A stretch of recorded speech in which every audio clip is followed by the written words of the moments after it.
everyone listening. This is the Making It in Japan show with Endigo. And hello. I'm Donna Burke. Yes. I'm in Gunma. There'll be a lot of crackling fire.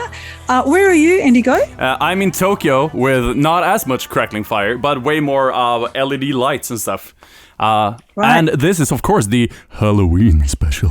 Ooh, it's a scary show today. Really? Is it really scary? Maybe my cabin will catch on fire. I'm feeling terrified here already. So, for your sake, if your house is gonna catch fire. Well, now let's just get straight into this Halloween thing. I mean, I'm dressed. If you're not watching this on YouTube, I'm dressed like an emo. That's my thing because I could not care less. Oh, is about that an emo? Halloween. I'm an emo. I've got very dark eyeshadow on. Oh, okay. I'm trying to look like really bored with the whole Halloween thing. Yeah. And in contrast, I have never seen you look so deliciously feminine, gorgeous, pink, red. Yeah. For the viewers who are listening by podcast, describe your outfit, Endigo. Yeah, so audio listeners, you're really missing out here. Head over, watch the video version. I don't know. I think this is gonna be my Halloween look for the big Halloween party this weekend. It's how would you like a pink devil girl thing? I guess. Now, is this so? We've got a pink fishnet top with a bright pink bra, and I did not know you had breasts, and they're pretty fabulous. I only get them for special occasions, an amazing set, and then they go back in. It's like a vibe. Is that a D cup bra? It is. Far out. I'm a B you got to a good a eye C, for these so things, even on a Zoom call.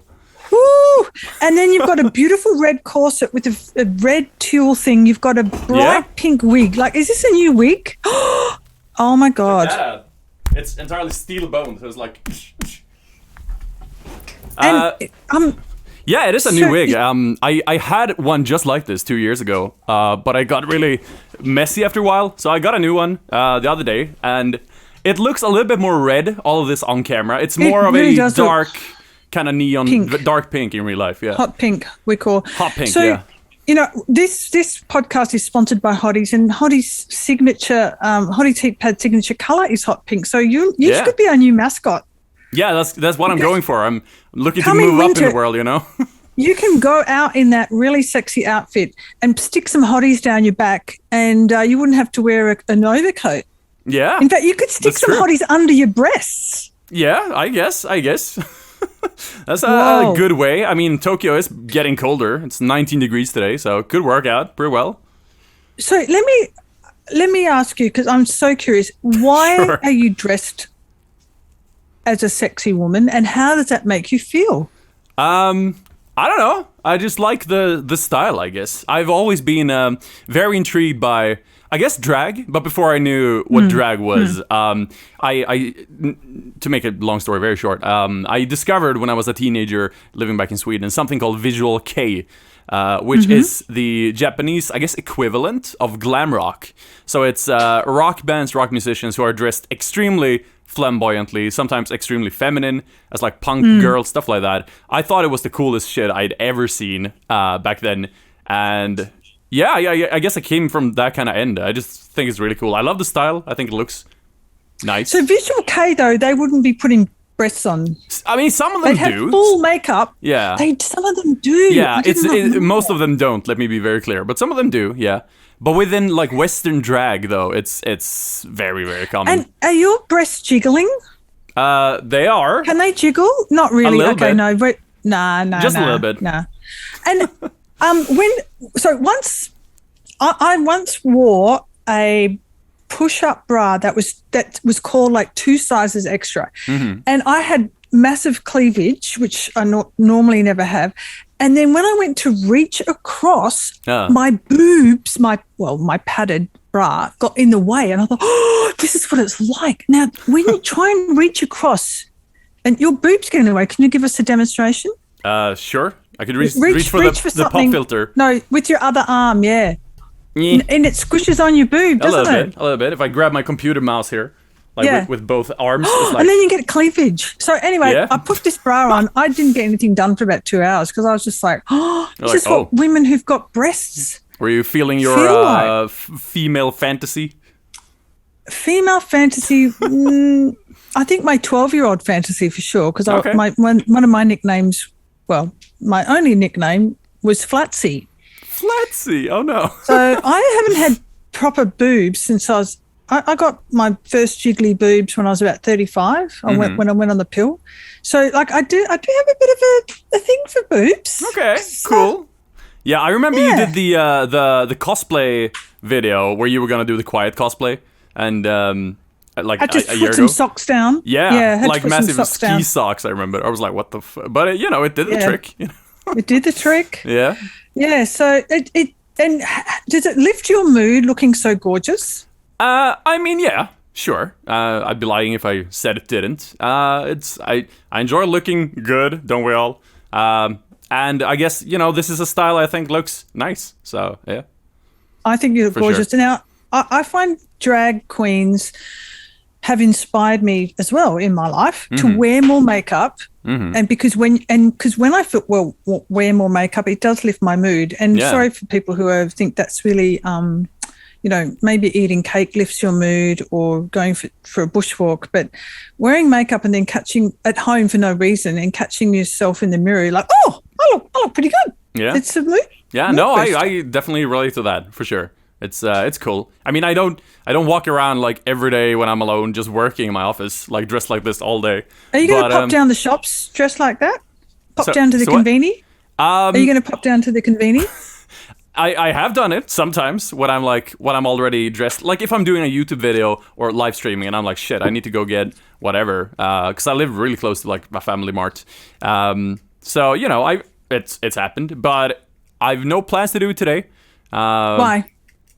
Well, I have nothing to buy today, really. Okay. I just thought you'd just go down and sprinkle some pink fairy dust of joy. I mean, I can do it if I'm on a video call with you at the same time. Like, hello. You can see the reactions of the clerks.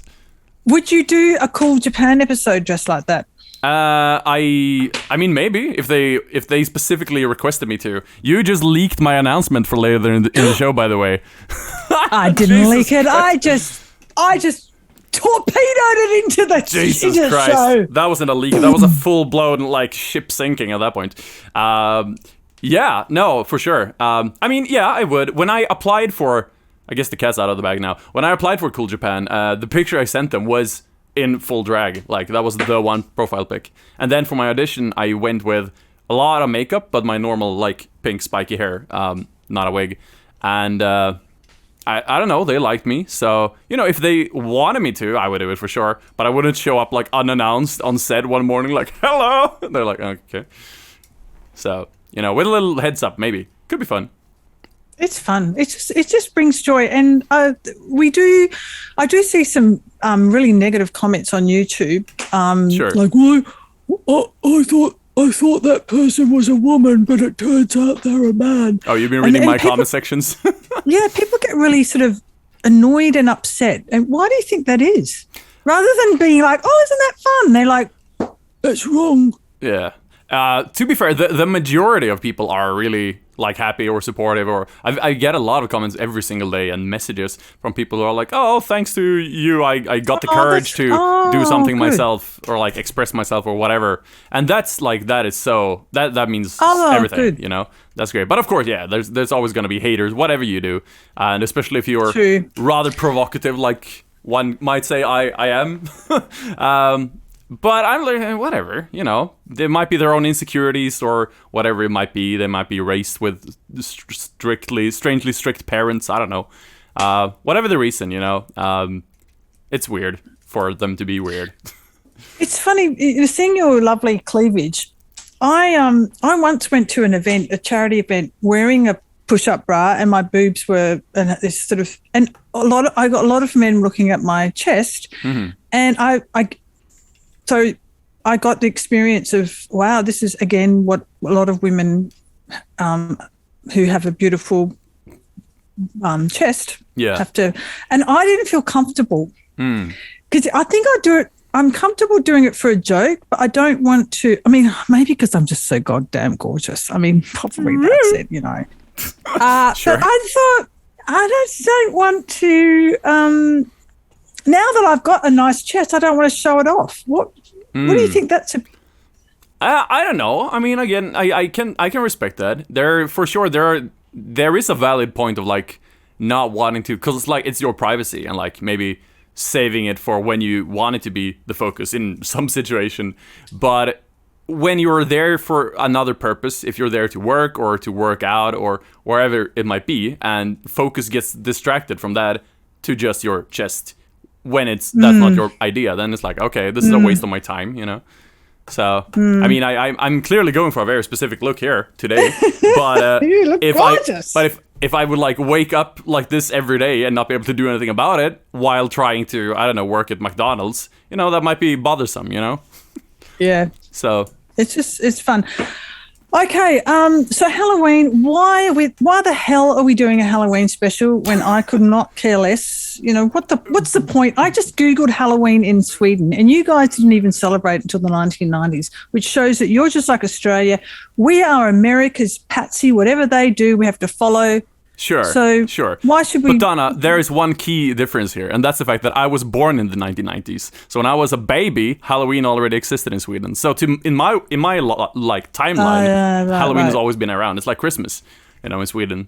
But yeah, for sure. I mean, Halloween it is a new thing in Sweden too. We have another holiday on the same weekend called Allhelgona-afton, which sounds sexy. Which I guess translates to All Hallows Eve. But that is what Halloween is. Yeah, but it's not. It's more like you go with your parents to your grandparents' grave and you stand there and mourn for a bit and then you go home. That's all it is, pretty much. Wow. So yeah, it's like a very, religious. Yeah, it's like a profound kind of like remember your lost ones kind of thing. There's no party aspect whatsoever. It's like a funeral sequel. So Halloween, because Halloween is still happening on the same weekend in Sweden as All Hallows Eve. So it's like currently a weird cultural mix of like some of the older people who are like, fuck the Halloween parties, we have to remember our dead friends. Whereas it must be pretty cold though, going to visit a grave in I was in Sweden once in October 9th and it was freaking freezing. So yeah. End of October. Oh yeah, no, I was talking to my mom a couple days ago, and it was like it's minus degrees already there. And is it snowing yet? It's not snowing, I think. It rarely snows these days, you know, thanks global warming. Even in the winter, it gets cold, but like there's no snow. Sometimes you get snow for Christmas, then you're really lucky. But yeah. When I was a kid, you got it all the time.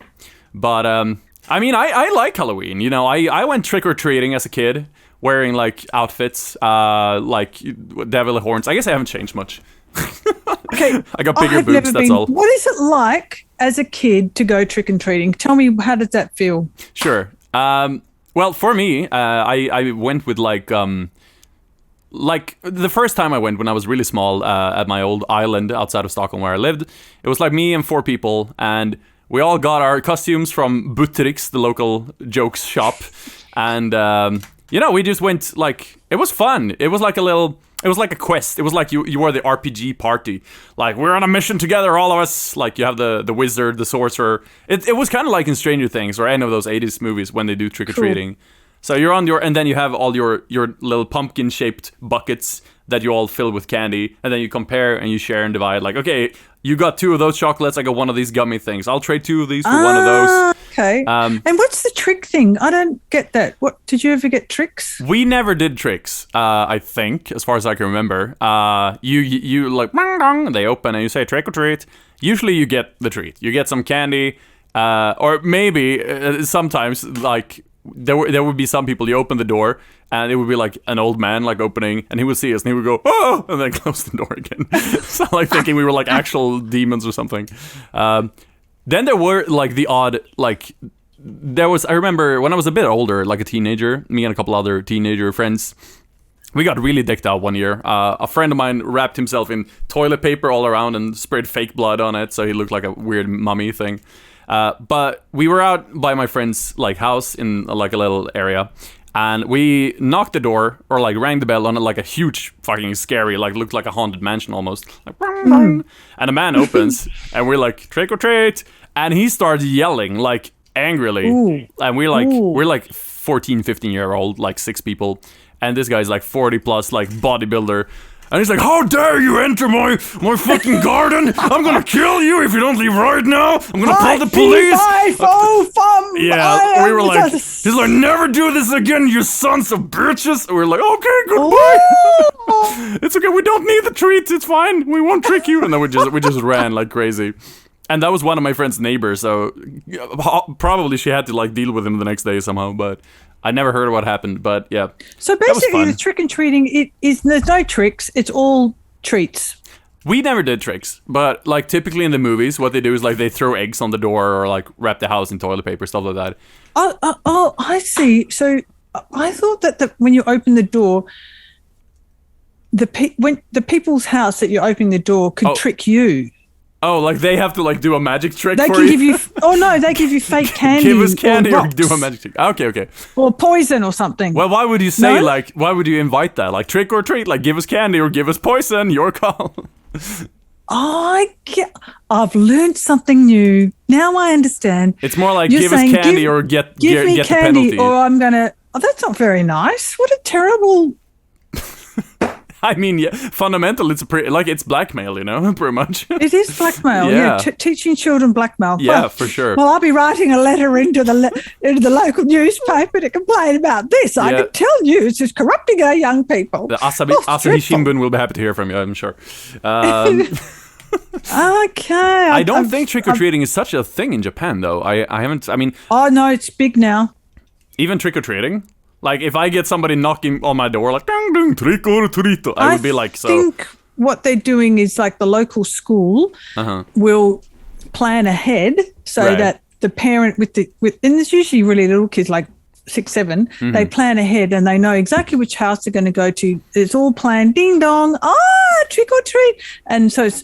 Because otherwise, can you imagine trick-or-treating in Tokyo where you could just be trick-or-treating an apartment block with 500 doors, ding dong. So, and it's so cute. Like, so when I first got to Japan, there was no Halloween. Yeah. It was only in adult Americans, you know, some Velfare, some old sort of nightclubs would do it. Mm-hmm. And I remember going to my one and only Halloween party, and they judged all the costumes, and you know, it's like, oh, this is, you know, interesting thing. It's not really my thing. But then about 10 years ago, it went through the roof because it's a holiday. It's a fun thing for kids to do. Yeah. It's fascinating now because, again, I just came here first time 5 years ago. So I missed all of that pre-Halloween era of Japan. But, like, now it is so massive here. It's like huge. Yeah. I mean, Halloween is fairly big in Sweden from a, like, you know, commercial standpoint. You know, most like shops put up Halloween stuff in the windows, stuff like that, like they do with Christmas, albeit not as much as Christmas. But here, like, I would say it's bigger than Christmas here from a pure marketing point of view. You're right. Yeah. You're totally right. And then, what I love about it for the Jays is that's my nickname for Japanese. What I love is for the Jays is when I see little kids usually in costumes, I get to interact with them. They get to have some attention put on them. Yeah. And they get to be unique and different. But I do wonder about cosplayers, because a lot of people who don't understand cosplayers, they just think you go to the local department store and you buy a costume and that's your cosplay. Yeah. And Halloween it's sort of, so if you're not into cosplay, you just think, isn't it the same thing? Yeah. Yeah, I suppose. I guess it's a little, like, scarier at Halloween than it might be otherwise. But what fascinates me the most is just the sheer, like, embracing of the consumerism in Japan in general. Even the grocery stores buy the fucking cucumber ale is like Halloween pumpkin shaped. Like here's get the new fucking lettuce, and there's a skeleton next to it. I'm like, okay, cool. Like, Jesus Christ. Yeah, that's a bit much. Yeah. Like, toilet paper has like Halloween logos on it. Like, it's a bit much. But at least it's not like it's... what I like about Halloween is that before, like in mid-August, they'd be putting up Christmas decorations. And you're like, oh, for good. At least now Halloween, they're not going to put up Christmas decorations until the 1st of November because of Halloween. Mm-hmm. So that's one good thing that Halloween's done. Yeah, for sure. And like, don't get me wrong, I love Halloween. I love the spooky aesthetics, you know? So I'm very happy to be here during Halloween, for sure. Have you ever been to the legendary Halloween in Shibuya that happens every year? Do I look like what sort of, that is the most dumbest question you've ever asked me, Endigo. Yeah, I pronounced my utter boredom. We're doing a show here. I need to be a host, okay? Okay, I'm assuming you haven't, because but I'm curious. Why? What is it? So what happens is in Shibuya, which for listeners is like the one of the main hubs of Tokyo, in the very center of Shibuya, by Shibuya Crossing and then the Central Square area, it's like the Halloween here is like, it's legendary. So right, and the police. That's right. Yeah. So the entirety of Shibuya is like, if you've ever been to a massive pop festival or rock festival where it's like this crowd of people wherever you look for miles and miles, that's basically Shibuya, but everyone's wearing scary cosplay. And in Japan, of course, famously, you can drink on the street. So it's like a all-nighter outdoor party. You can't do that in Australia. So actually, no, I haven't. And I did have an experience in Shibuya in, I think, 2004 when Japan or Australia beat Japan in the World Cup, which Japan was hosting, and no one expected Australia to beat Japan. Mm-hmm. And I was walking from Dogenzaka, the top of Dogenzaka. I was at the Legato restaurant, and it was heaving like it was like just right, and it was a bit scary. And one guy came up to me and yelled at me, which was very unexpected. Nothing like that ever happens in Japan. So I sort of got a bit. It was a bit, like uncanny. It was a bit scary, and it wasn't Halloween. It was a crowded, Yeah, but yeah. So it does get like that sometimes. A couple of years ago, that people think, oh, the Japanese, they're such a gentle race. And well, the Japanese got a car, turned it over, and stood on top of it, partying and jumping. They had the time, and the police just stood by, and I think they might have made a few arrests. Quick correction: I think the people who turned the car over were actually tourists. I'm not entirely sure, but I do believe I remember hearing that. Okay, well, where'd you read that though? Like Twitter, 3 years ago. It's been a while.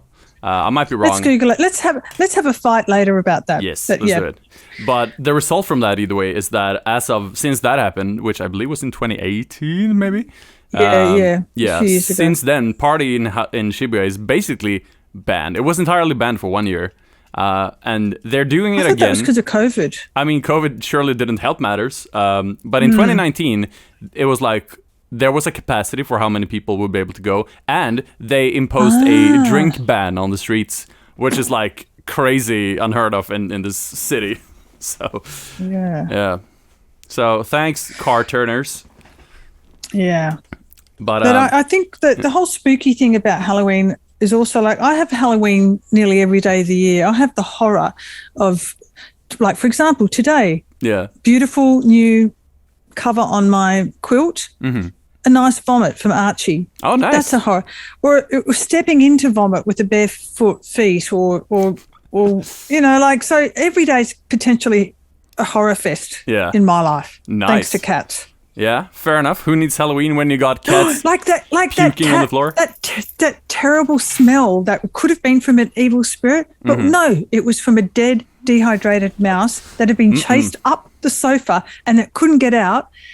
And it was stuck between the IKEA, stuff like that. Yeah. So I don't need a special holiday. Every day is an adventure.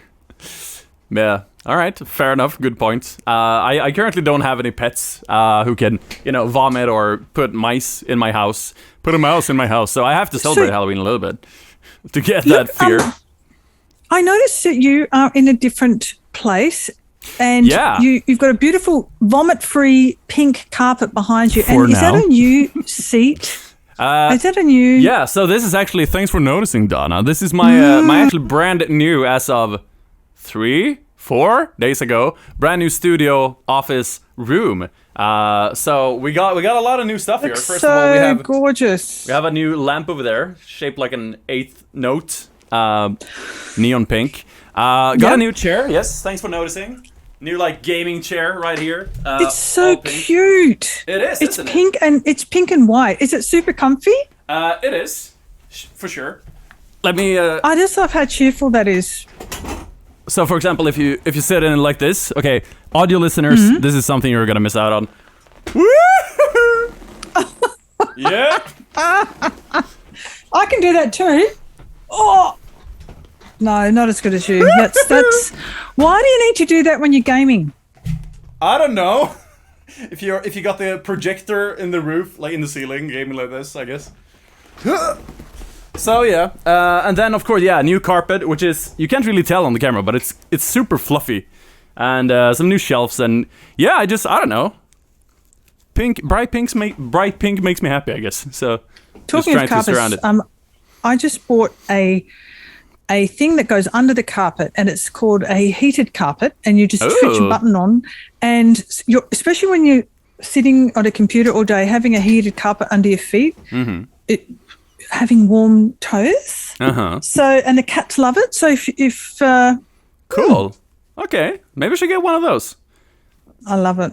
Like I love Japan, all the heated stuff. Just it's so cozy and comfy. There's so many like small like everyday convenience things that exist here that don't really exist in at least in Sweden. So it's nice. Do you have heated toilet seats in Sweden? Absolutely not. But what we do have, which is really weird, at the central station in Stockholm, if you go down the underground, down to the blue line of the metro, not all, a couple of the benches on one of those platforms on the blue line at the central station are heated. Some of the benches are heated for no reason. But not all of them. That's nice, though. That's toasty. Yeah, it is, but it's so random. So, yeah. It's a cool little fun fact. You can try looking for those if you're ever in Stockholm, everybody. It's like 3 of them, I think. I love it. Yeah. What else? What other? I mean, I love the heated toilet seats. I love the heated carpets. I love Hokkaido. Hottie's heat pads are made in Japan. Like, the stick-on heat pads for your feet and everything. And yeah. No, but I think it comes from a history of them having super cold houses. Yeah, probably. And also, there's no real central heating here. I got 3 massive rooms here with like one big air condition in each room. So. Just to make it hotter, and they work, but they dry out the air. So you also have to have like a little humidifier kind of thing that like spews out like humidity, I guess. Except for in the summer, then you need a dehumidifier. So I have both of those in each room. It's nuts. Yeah. This climate. Yeah. It's nuts. Now I think I might. I don't need to put any more logs on the fire. Can you hear that snapping of the fire? I just heard one snap right there, like, in the background. Yeah. Very noisy. Cool. Very cool. I kind of want a fire like that in my room. I don't know where to put it, and I'm not sure if I'm allowed to install an open fire in this apartment complex. But I think no, possibly not. I could get like a little holographic. I could probably get like a fire animation going on the little TV thing there. You could. So yeah. You could. Maybe. So. You're not a big Halloween celebrator, Donna. Do you have any Halloween memories that are cool? I mean, I told you about my trick-or-treat chaos. Have you done anything or like experienced? Have you even gotten other people trick-or-treating your house? No. Never. No. I'm just like, that's why I'm dressed like a real, like, raining on anyone's Halloween parade. Sure, I appreciate that. I'm the Grinch of Halloween. You're my straight man for this weird duo comedy thing we're doing here. Like I'm overcompensating. You have to like bring it back down to normal. Yeah, I'm just like a wet blanket. Yeah. No, I appreciate it. But if this is another thing. Like as a performer, I often get to before COVID, but I used to get dressed up. Everyone's looking at me. I'm looking fabulous. So I think that Halloween is a wonderful opportunity for people who don't have that to really express themselves and have people take notice of them. Yeah, no, that's in a true. really positive, lovely way. Yeah, true, and bring joy to other people. So I love Halloween. Actually, I'm going to contradict myself. Oh my God. I love watching the Halloween, and I love the joy it brings. I love the creativity and people just gleefully creating some new look and then sharing it, and having a society, you know, okay, it's an okay time to explore their creativity. So I like that's that. nice. I think it's, and especially in Japan, which can be a little bit you know, stricter, sort of stay in your conservative. box. Yes, so I like that little kids are celebrated, and you know, but it's usually they're only little and their parents are taking photos of them and stuff. But yeah, I think it's cute. Yeah, no, I think it's nice too. That was lovely, Donna. You're not a total Grinch. I like it. I'm not. Have you watched The Grinch, by the way, the movie? No. It's good. It's not a Halloween, it's a Christmas movie. No. I think maybe some of my love for Halloween actually came from The Nightmare Before Christmas, the Tim Burton classic movie. One of my favorite movies of all time. Great soundtrack. Shout out to Danny Elfman, my favorite composer probably out there. Main inspiration for my musical thing. I can't actually listen to anything you're saying because you just look so beautiful and your hair is just this cascading fabulousness that I'm having trouble concentrating on anything you're saying. How do you get anything done when you look that fabulous? You know, it's a learning process, I guess. I mean, I'm lucky to be in a position when I can incorporate this into my work, you know, as a YouTuber. So, you know, it's fun. Weirdly, it pays for my bills. So, yeah. Yeah, it's nice. Appreciate the sentiment. See, this is what beautiful women have all the time. Like, I'm not listening to anything you're saying. I'm just like, oh, wow. Look, she looks so sexy and gorgeous. Yeah. Well, we have to do some Halloween celebration this year or something so you can see it in real life. But yeah. Speaking of that, by the way, little announcement. I think I might have teased it last week. But speaking of this look, this outfit, I just started a new YouTube channel.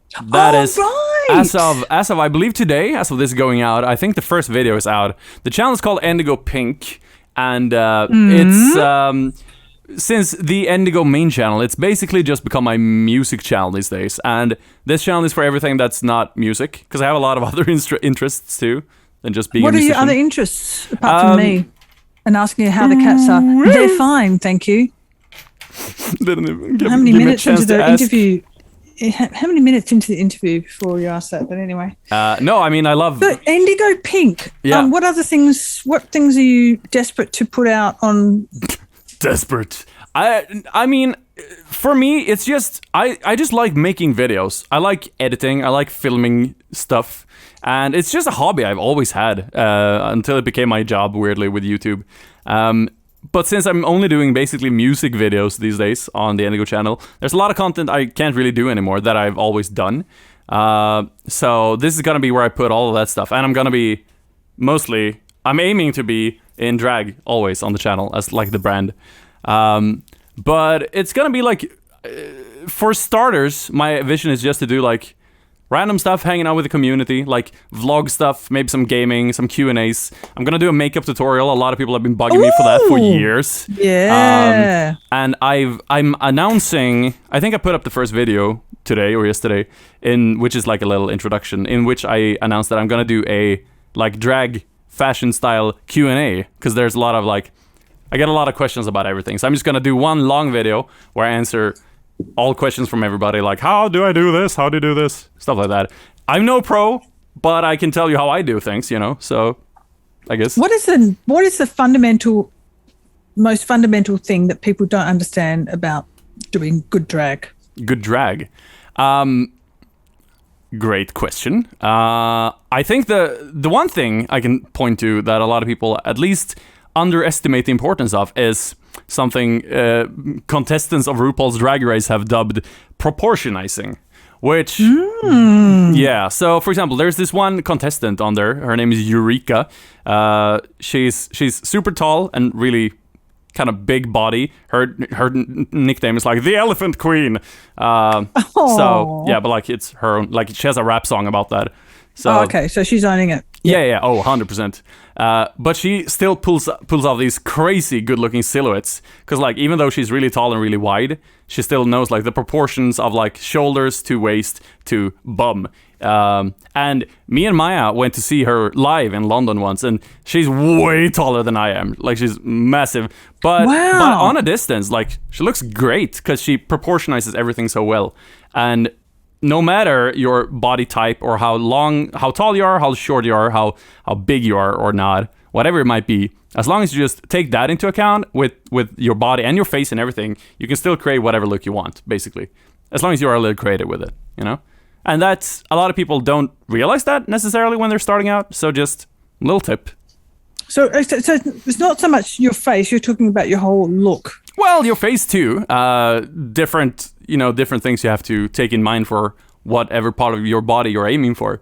But yeah, it works for everything, you know? I mean, for me, I have a massive chin area and a very like... No, I think it's the singers. I think I've got a big chin and I've got a massive forehead too. Yeah. Because I like my nose to my eyes. Huh? You okay? Oh. What? Just fighter jets. Okay. Scrambling to North Korea or Taiwan. Rest in peace. That's a good episode. Very clickbaity. Yeah, no, I got like my nose to my eye area is like it's very dainty. So this is very easy to work with for like drag. But this is like super like yeah. So it's like how you shade and everything. What do you?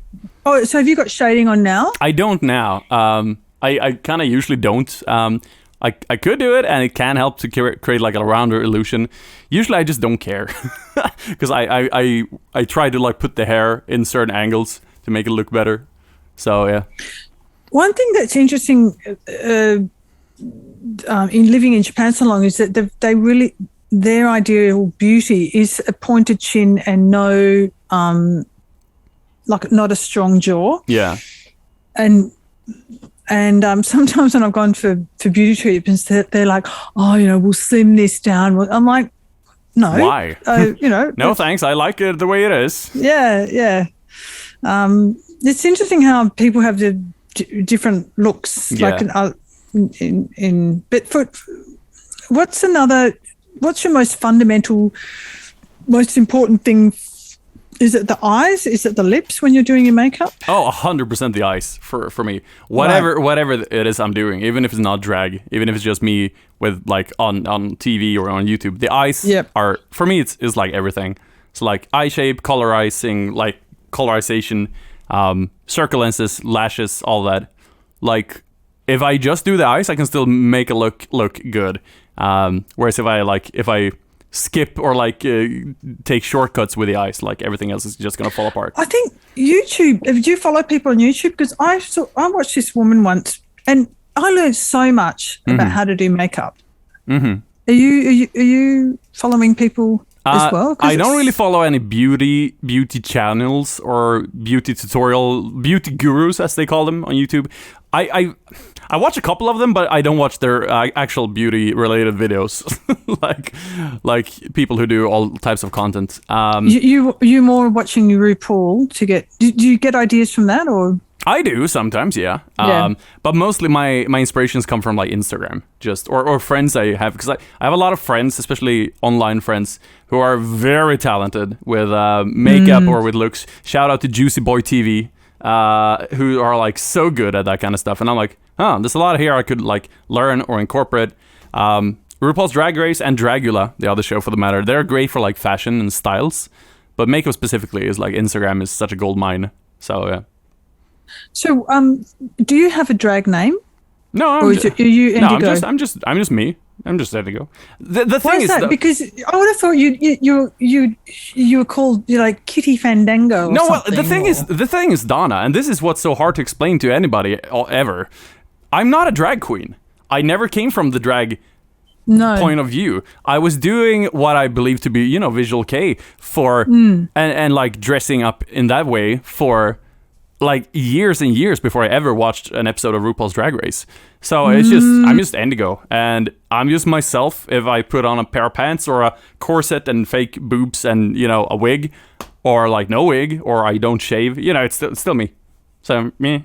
It's just another. Yeah. It's like when I put on like blue shorts, I don't change my name to like Joe Kramer. I'm like, hello, I'm Joe Kramer today. You know. It's like, oh, Endigo. No, it's Joe Kramer now. You know. So. No, so actually, I sometimes when my hair is like really frizzy and I've got no makeup on, and just recently someone came and I was cooking and I just looked horrific. I look like I was 68 years old and German, and I've never worn makeup because I like to have my own natural skin color. But yes, the wrinkles are coming, and I was a persona for a few minutes there. Sure.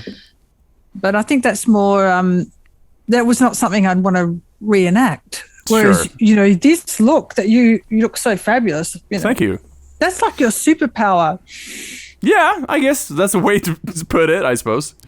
Have you seen Ted Lasso? I have not.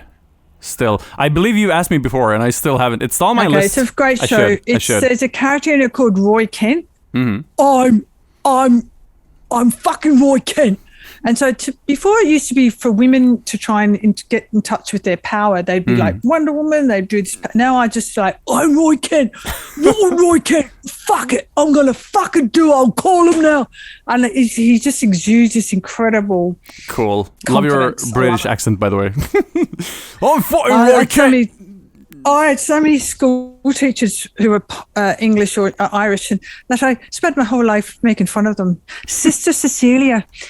Girls, right? And she was my homeroom teacher in Year 8, and the other nuns would say with sort of breathless respect, oh, Sister Cecilia graduated from Trinity College in music. She's, it's like she's a cardiovascular surgeon who saved hundreds of lives type of level of. And one time, Sister Cecilia flicked out a booger from her own nose, and it landed on my jumper. Oh. And I kept that booger. I was Year 8. I went out into the play going, everyone, see the Sicilian booger. And I was like a celebrity. And that's when I knew. You basically canceled her that day. to become a nun. No, that's when I, That's why you're a nun. Got it. That's making lemons from lemonade. Oh, 100%. 100%. Getting attention from a nun's booger on my jumper. Yeah. Yep. That's a sign from God if I've ever heard of one. No, that's the title of my memoir. A booger from a nun, or what? I feel like that's a metaphor. Like a booger from a nun. He came into the night. Oh my God. But it was just so hilarious. Oh my God. And she was like, girls. She was so bossy and whatever, but yeah, I milked that booger. You do that. I did. Turn the booger into... When nuns give you boogers, make boogernade, you know? I was, one of 7 children, desperate for attention, and, Sure. She really gave me a gift. Literally. Literally. A little nice omiyage to remember her by. Yeah, but anyway, I had so many teachers from England and whatever and I just imitate them. One time, Mrs. Cooney, she had this very, very flinty Irish accent, and I was not good with accents at the time, and I thought she was a Nazi. I thought she was German, and my sister and I convinced Mum that she was such a cow that she needed to come to parent-teachers night, and no one ever comes to parent-teachers night when you're in high school. So, and Mum came back saying, "Oh, you girls are ridiculous. She's not German. She's Irish." And we were like, "Oh, well, that settles it." And Mrs. Cooney was so frightening, and I've forgotten the point of the story. Oh yeah, that's a good story. So one time, Sister Perpetua went. The headmistress of the school went to Rome for a beautiful holiday to meet the Pope, and Mrs. Cooney was the acting prime minister of the school, the headmistress, and so she was out of she was out of class all the time, and so we'd just be waiting, and she was terrifying. So none of us would misbehave, but one morning she was gone for ages, and I went out to the front of the class and pretended to be her. Okay. And great girls, get your books out. No, don't do that. And everyone was cracking up laughing. I was doing this classic imitation of Mrs. Cooney. And all of a sudden, she must have heard me. And she must have been pissing herself laughing.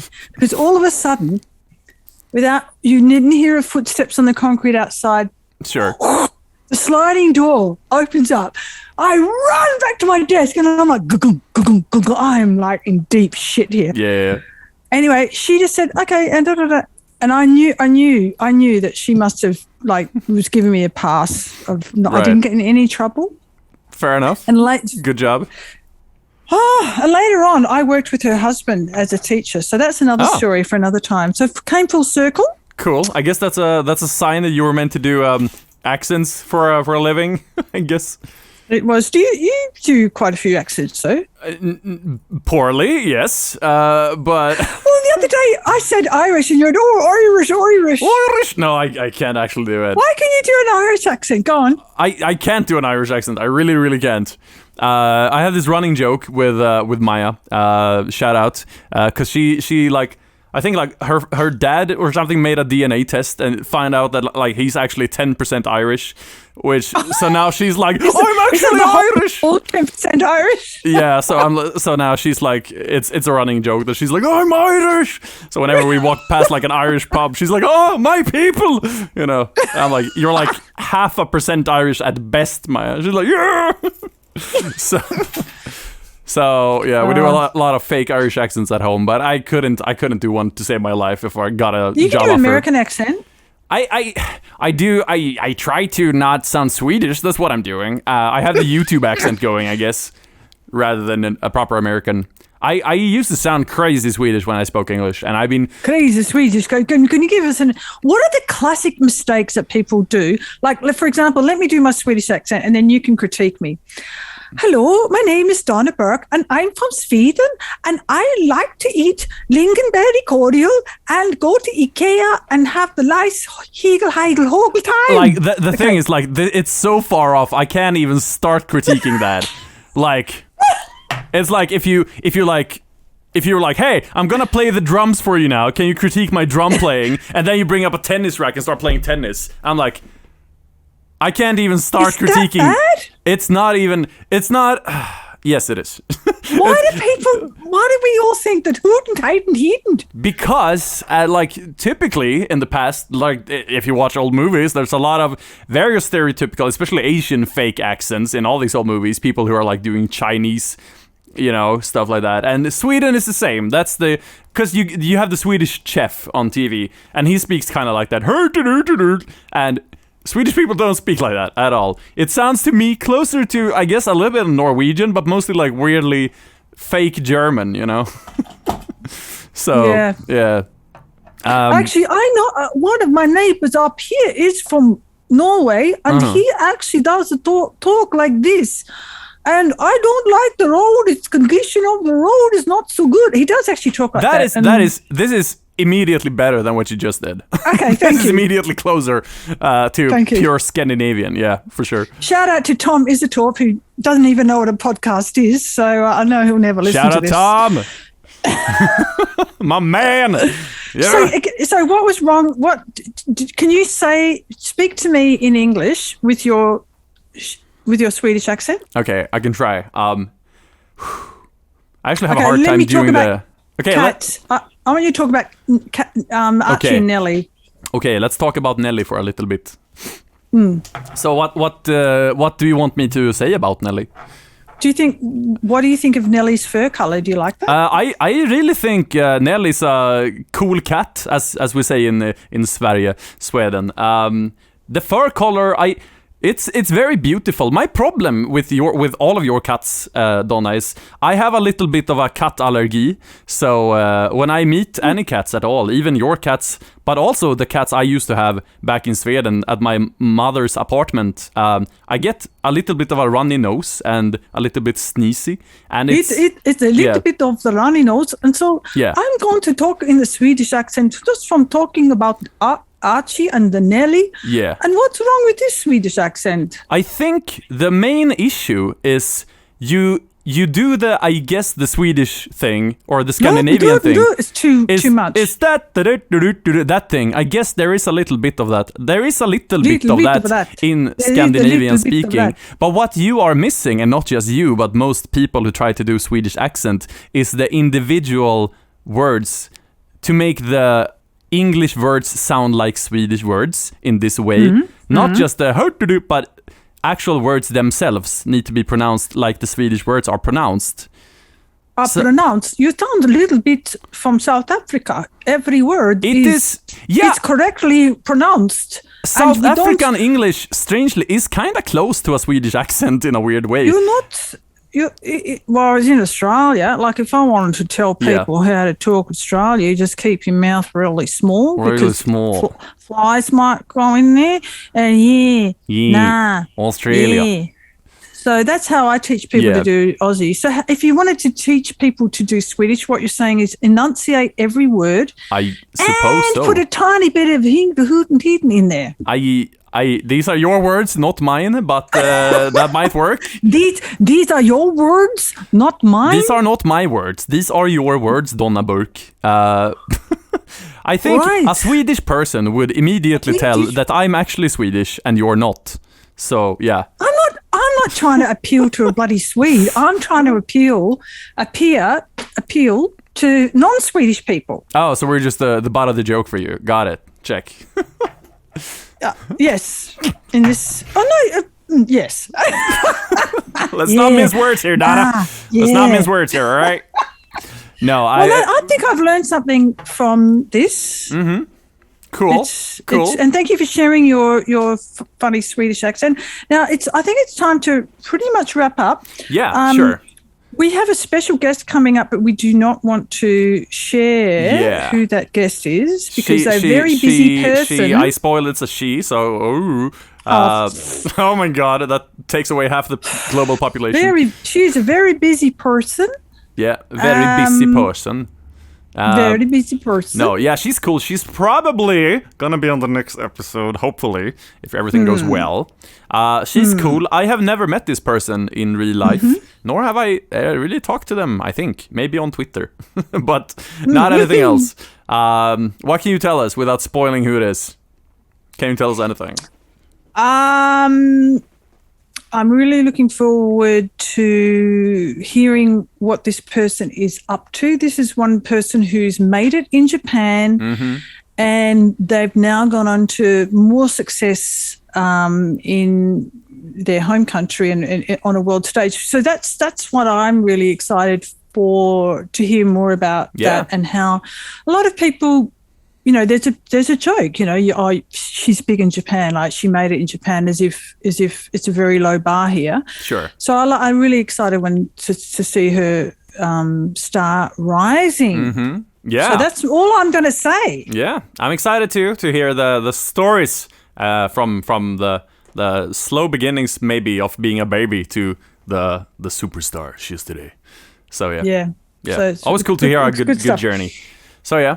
Yeah. But yeah, that's it. I think we got through pretty much everything. Quick little announcement that Donna leaked before, but indeed I am on Cool Japan, which is a massive TV show in Japan. Yeah. I think. Congrats on that. I think my first episode is airing this weekend, but I might be wrong. It might be the next week or something. I'll double check. We'll pop it out on Twitter. Yes. So if you're really keen to see that. And people can watch it on NHK worldwide. Isn't that correct? Yeah, it's available worldwide. And usually people post it on YouTube too. So you could probably find it there. But you're not going to, so it's not your fault that they do that. You know, I wouldn't tell you if I did, you know, so. But yeah, that's cool. That's cool. I'm a cast regular now, so that's cool. I'm on NHK this week as well, on the 1st of November. Cool. But this is hilarious. You've heard about people who are radio stars and they do a lot of work on radio. Yeah. And you would say to someone who's ugly, oh, they have a face for radio. Mm-hmm. So I'm actually on a TV show, but you only hear my voice on the radio because it's not pretty enough to be on the actual show. Oh, I'm sorry. Just my voice. I've got a face for radio. So this show is called Come Come Everybody, and it's a daily show. Okay, sure. I'm not saying anything. And it's a daily. It's going to be. It's very big in Japan. So yeah. All right, cool. I'm the English teaching lady on the radio that spans from 1925 up until, I don't know how I survived this long. And I want to ask the director. He said, "Don't worry about it." Sure. All right. No one's going to ask that question. How does that radio English teaching lady stayed alive? Interesting. Fair enough. From 1925 Give us the secrets when you find out. All right. Yeah, I think she eats a lot of Japanese diet. So that's exciting. Check out Endigo on NHK World. We'll be posting stuff on Twitter. Yeah, and for sure. Looking forward to our next show. Yeah, this was fun. Thank for joining me, Donna, for this Halloween special. And I know you love Halloween. Thanks for making an effort to look so gorgeous. It really lifts my spirits. Thanks, mate. You too. Thanks for dressing up like the typical spitting image of an emo. Yeah. I can't stand Halloween. I don't know why I got a British accent, but all emos are British. I think, known and fact. my nose is really blocked. I can't really breathe from my nose. I'm a bit of a mouth breather, but yeah. Happy Halloween, everyone. Happy Halloween. From Donna, who Nice. can't do a bloody Swedish accent if her life depended on it, and from Endigo, who's Ken. He's really good at Swedish accents. For some reason, yeah. Thank you for joining, everybody. Have a happy Halloween. Donna, where can people find more of you if they want to hear more of you? The Donna Burke on Twitter. How about you? The Endigo Burke on Twitter. That's a joke. Endigo Skyborn on Twitter. Endigo Skyborn on Instagram. YouTube.com/Endigo, my channel. And my new channel, Endigo Pink, which doesn't have a custom URL yet. But soon, hopefully. I'll get one. So, yeah. Looking forward to seeing that. Yeah. Thank you for joining, everybody. Have a spooky Halloween and stay safe. Woo! Goodbye. Good luck with the Swedish accent, everyone. Thank you. Thank you so much. Hej då.